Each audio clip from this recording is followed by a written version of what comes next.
रायपुर का सूटकेस कांड जिसने पूरे देश में सुर्खियां बटोरी। हर कोई हैरान था कि सिर्फ रुपयों के लालच में कोई कैसे इतनी बड़ी वारदात को अंजाम दे सकता है। पुलिस भी इन्हीं सवालों का जवाब जानना चाहती थी। यही कारण है कि उन आरोपियों को लेकर उस स्पॉट पर पहुंची जहां इस हत्या की वारदात को अंजाम दिया गया था। पूरे सीन को रिक्रिएट किया गया और फिर यह पूरा केस आईने की तरह साफ हो गया।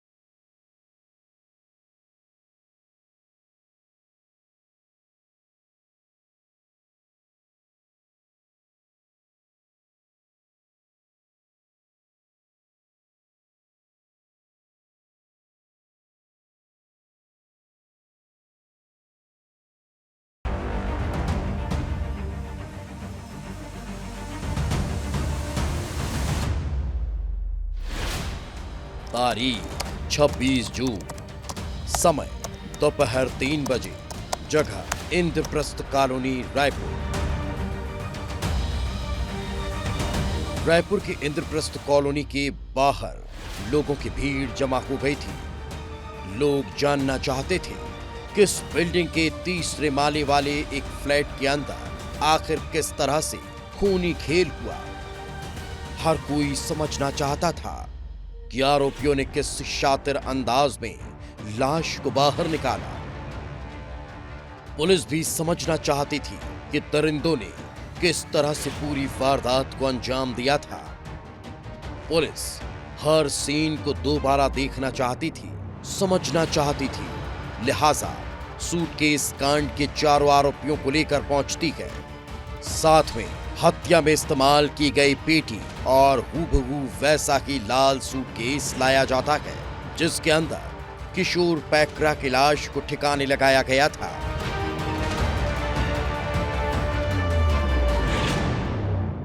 देखिए, अब जो ये सारे आरोपी है, सीन रिक्रिएशन के लिए सभी को ऊपर ले जाया जा रहा है। जो साथ में एफएसएल की टीम है और पुलिस बल जो है वो साथ में ऊपर की ओर जा रहे हैं। जो कमरा जहां ये पूरी घटना को अंजाम दिया इन्होंने, जहां पहले हत्या की, फिर जो बॉडी है उसको एक सूटकेस में डाला, सूटकेस में डालने के बाद उसमें सीमेंट डाला और उसके बाद एक पेटी में डालकर उसको किसी अनजान जगह पे फेंक दिया गया।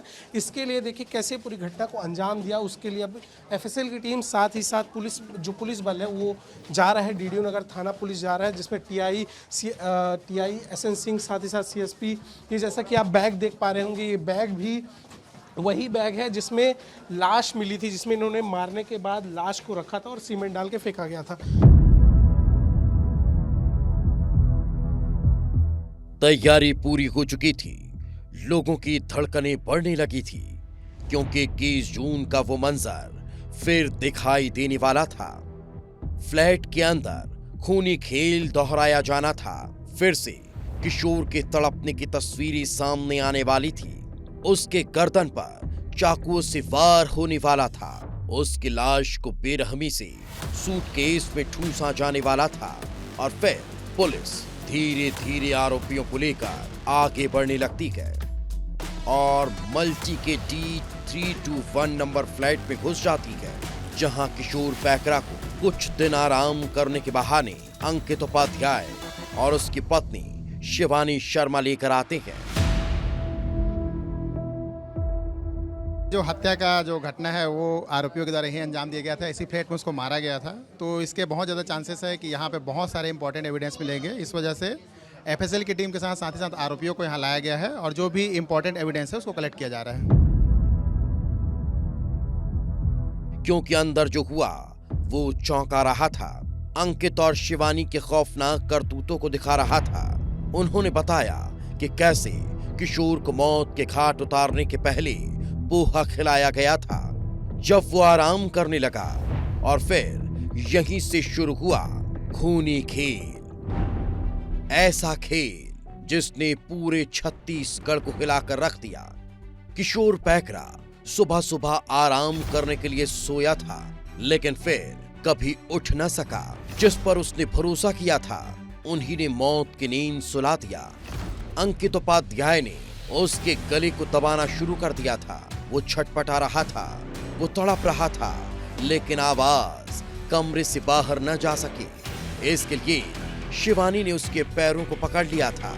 धीरे धीरे उसका शरीर बेजान होने लगा। उसकी सांसें टूट चुकी थी, वो दम तोड़ चुका था। लेकिन हैवानियत का ये खेल यही नहीं रुका।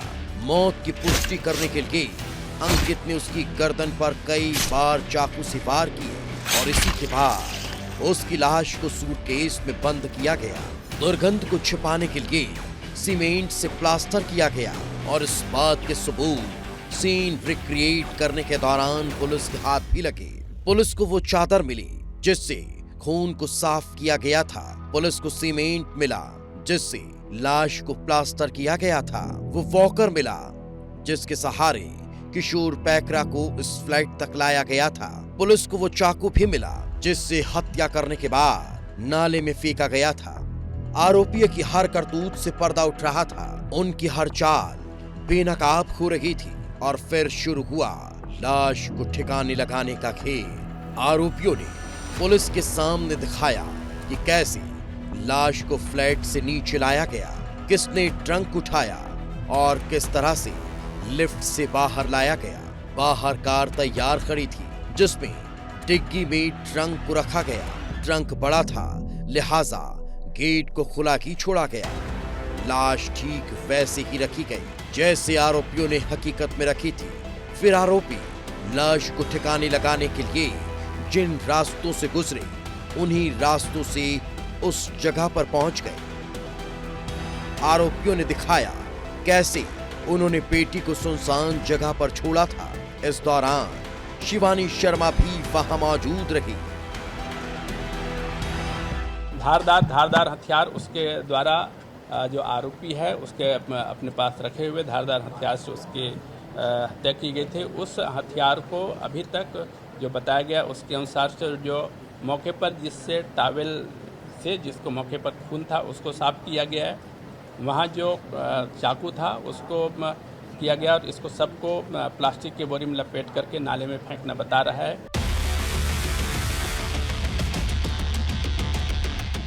तस्वीर साफ हो चुकी थी। पुलिस पूरे क्राइम सीन को समझ चुकी थी।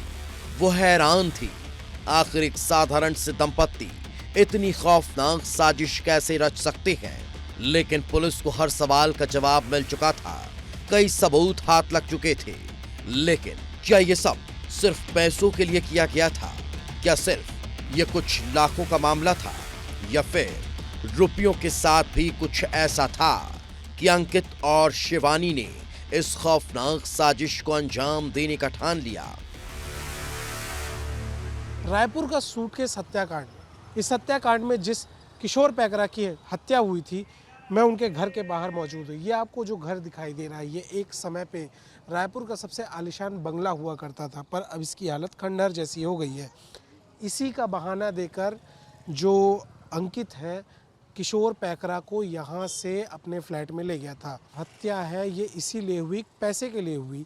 जहाँ किशोर पैकरा और अंकित की मुलाकात 2018 में हुई थी, जहाँ किशोर पैकरा की एक ज़मीन थी जिसको अंकित उपाध्याय जो है उसने बिकवाने में मदद की थी, जिसके लिए 2 लाख रुपए एज अ कमीशन भी अंकित उपाध्याय को मिला था। किशोर पैकरा जो अपनी जिंदगी का आखिरी वक्त लाचारी और मुफलिसी में बिता रहा था, जो शायद अपनी जिंदगी के दिन गिन रहा था, लेकिन उसे ऐसी खौफनाक मौत मिलेगी किसी ने सोचा भी नहीं था। रुपयों के लालच में उसे साथ देने का भरोसा दिलाने वालों ने ही उसका कत्ल कर दिया और ऐसी खौफनाक साजिश को अंजाम दिया कि पूरे छत्तीसगढ़ में सन्नाटा छा गया। लेकिन पुलिस की सख्ती ने इस खौफनाक हत्याकांड का पर्दाफाश कर दिया और उन शातिर आरोपियों को सलाखों के पीछे भेज दिया जिनके हाथ एक लाचार की जान लेते वक्त भी शायद ही कांपे हों। विस्तार न्यूज के लिए अभिषेक तिवारी की रिपोर्ट।